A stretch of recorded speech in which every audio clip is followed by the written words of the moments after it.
ഞാൻ വനിതാ ലീഗിന്റെ ദേശീയ ജനറൽ സെക്രട്ടറി സ്ഥാനം ഇന്ന് ഇവിടെ വെച്ച് വിത്ത് എഫക്റ്റീവ് ഒഴിയുകയാണ്. അതൊക്കെ എടുക്കണുണ്ട്. ഈ രാജി എന്തിനു വേണ്ടിയിട്ടാന്നുള്ളത് എല്ലാ ആളുകൾക്കും അറിയാലോ.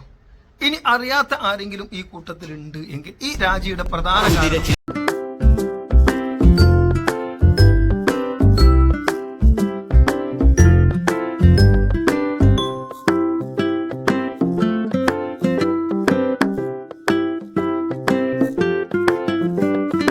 കിട്ടിയില്ലേ?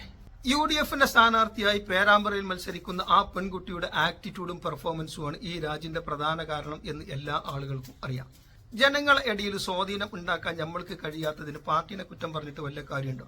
അങ്ങാടി തോറ്റ അമ്മന്റെ നെഞ്ഞത്ത് എന്ന് പറഞ്ഞതുപോലെ രാഷ്ട്രീയപരമായിട്ട് അത്രമാത്രം ഒന്നും ആഴത്തിൽ അറിവില്ലാത്ത സാധാരണക്കാരുടെ ഇടയിലും ഈ ഇലക്ഷനെ കുറിച്ചിട്ട് ഒരു മൂന്നാം പിണറായി സർക്കാർ ഇനി അധികാരത്തിലെത്തരുത് എന്ന് ആഗ്രഹിക്കുന്നവരടക്കം പറച്ചിലുണ്ട്.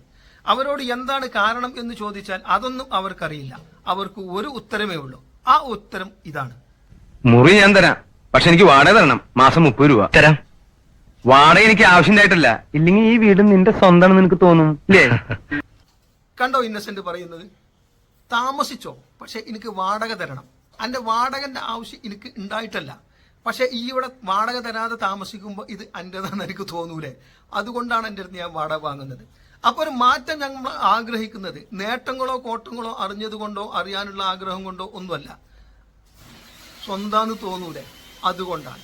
BJP അധികാരത്തിലെത്തിയാൽ ഉണ്ടാകുന്ന വിപത്തിനെ കുറിച്ച് എല്ലാ ആളുകളും വെറുതെ മനക്കോട്ട കെട്ടി പറയാറുണ്ട്.